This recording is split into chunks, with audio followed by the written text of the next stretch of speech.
Hello and welcome to another Bocky's Home tutorial. Today I will show you how you can make a cute little bag or pouch with only 3 squares, and I have these 3 Nabella tiles with the borders. I made them in previous tutorials and now I'll be turning them into something cute. You can use any size square for these projects, this project.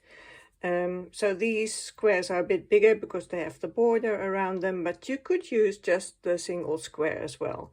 And to start, I will zipper seam along this line here and up there to there, and from there on I will show you how to proceed. This is what the zipper seam will look like, and I'm using a contrasting color here, but you could use the color of either side of the squares. I have a tutorial that is completely devoted to zipper seaming, and you can check that if you need to know more.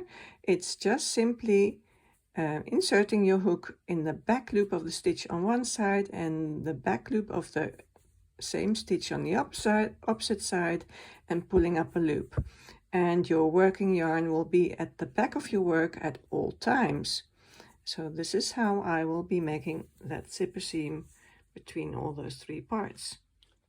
So here you see my first zipper seam. There's going to be more, and it's done on the right side of your work. What we're going to do now is flip it over. There you go. And then we're going to fold all these triangles, all 3 of them, fold them to the middle. And you will see that we need to continue the zipper seam along these sides here. I just realized that the zipper seam will go in a different direction from here. So I said before to go up here and down there and the bag would be finished, and that would be possible, but I like this yellow line along these sides as well. And to save yarn ends, I'm just going to turn the corner here and slip stitch all around this side, down that side, up there, and then I'll be back at this point, and then I'll finish this. And what I'll also do is I will chain a loop here, because this loop will close over the button that will be on this side. So that will be all done in one go. So we'll chain a loop first, and depending on the size of your button, just chain as much as you need. I'm going to chain 20, I think, and then I'll continue with the slip stitches down here. I've chained 20 for the loop that will go over the button, and what I'll do now is just slip stitch in the first chain and the last stitch here, just to close that loop.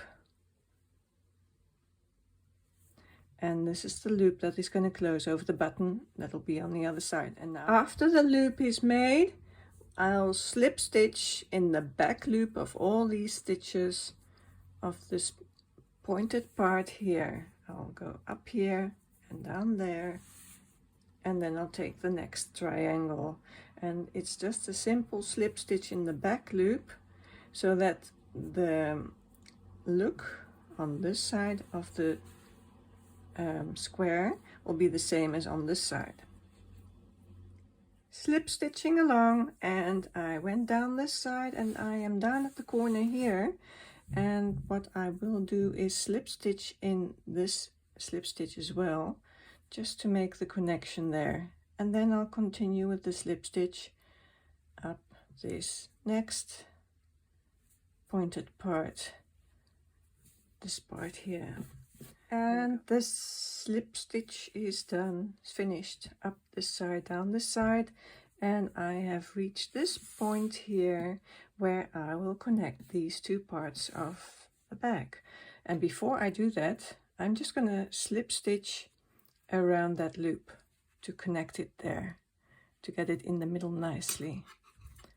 So, and now you can continue with your zipper seam, connecting these two triangles, and we will only have 2 yarn ends after all of this, and that is what I was aiming for. So I'll meet you when I'm down here.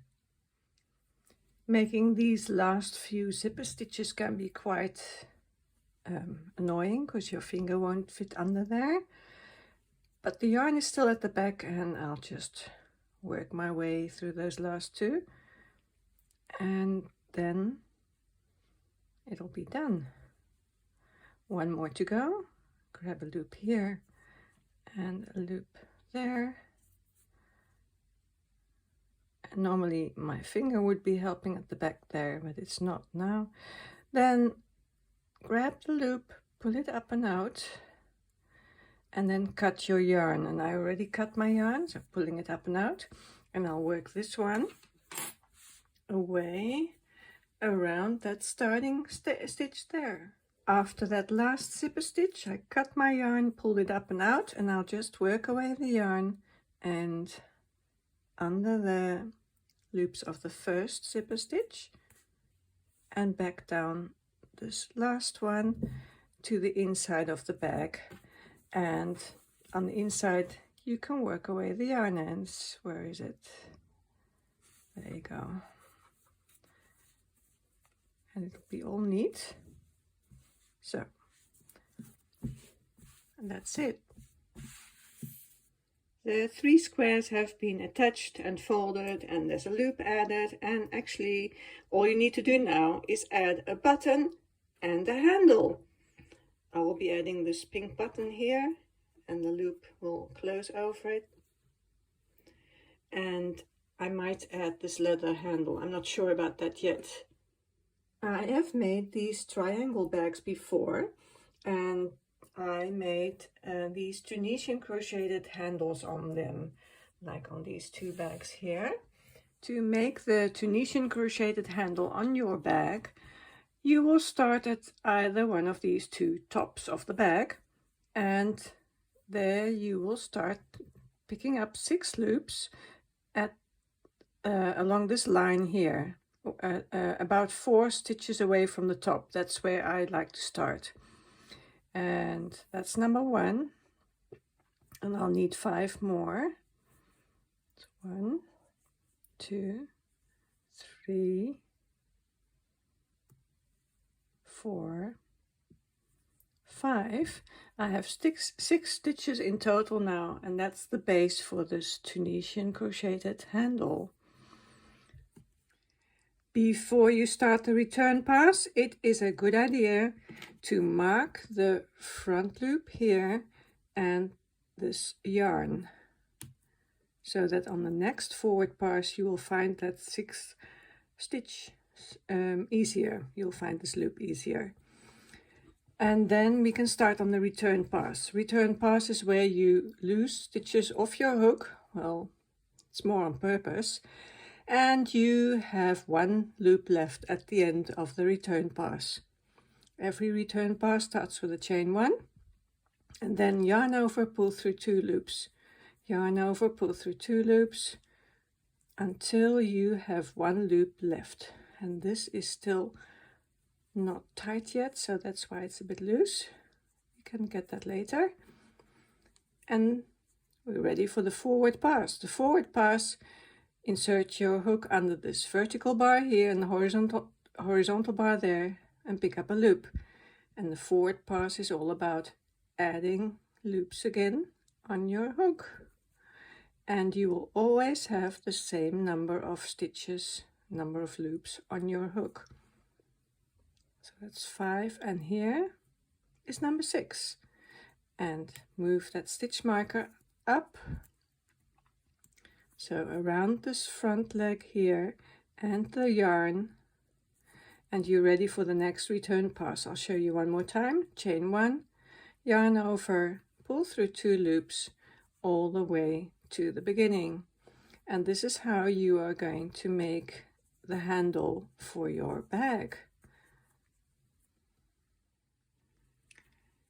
when your strap is at the length that you want it to be, it's time to fasten off. And that is done like this. You are going to be on the forward pass, picking up a loop, but instead of leaving it there, pull it through the loop that is already on your hook. Pick up the next loop and pull it through the one that's already on your hook. And this is the way to fasten off the Tunisian crochet. And now I forgot to add my stitch marker here, but it should be in these two loops here. And there you go. Cut the yarn, already did that, pull it up and out, and you can sew this to the opposite side of the bag with a darning needle. Just sew it here, and then we will attach a rope and finish it. I am using this flat cord. It's quite soft, and I have already attached it to the inside of this pointed part here that is going to be hidden in the handle. So it's attached in there. I just sewed a couple of stitches through there, and to do that I used the yarn end that was still there when I started the Tunisian handle. So that one is in there, and now just measure the length of your rope, and I already did that, and do the same on the opposite side. You will attach it here with some stitches as well, and I'm going to use this yarn that I just cut and that I used to sew the handle on here, and I'm going to use this yarn end to sew the rope in here as well. Here is a better view of the bag as it is now, and you can see that the Tunisian crocheted handle is attached to the left and the right. The rope is attached to these points here and there, and all we need to do now is close that handle around the rope. The crocheted handle will be closed around the rope with a zipper stitch in these loops here, the back loop on this side to the back loop on that side. I'm going to start my zipper stitch in these stitches here, and I'll leave a long yarn tail so that I can close this part better. I might even start here. I'll start here, and then with the yarn tail I can sew that closed a bit more. So I have started the zipper seam, and you can see that's very neat. You could use a contrasting color to do this. It would look cute as well.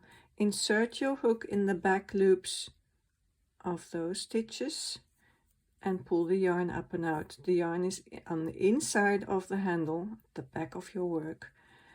And this is how the rope is going to get wrapped in that Tunisian crocheted handle, and any yarn ends can be hidden in there as well, like I did with this one. I just finished the last zipper stitch on this handle. I went as far down as possible, cut the yarn, and I'm going to pull it up and out, and with this yarn end I will sew this closed a bit more, and the yarn ends can be tucked inside the handle. And here we see the finished triangle bag. We have reached the end of this tutorial, and I hope you enjoyed watching. I just would like to show you some more bags that I made in the same style. Here's another one, and I made this bag with 12 Nabella 1 tiles, number 1. 12 of those, and this bag is slightly bigger than this one here.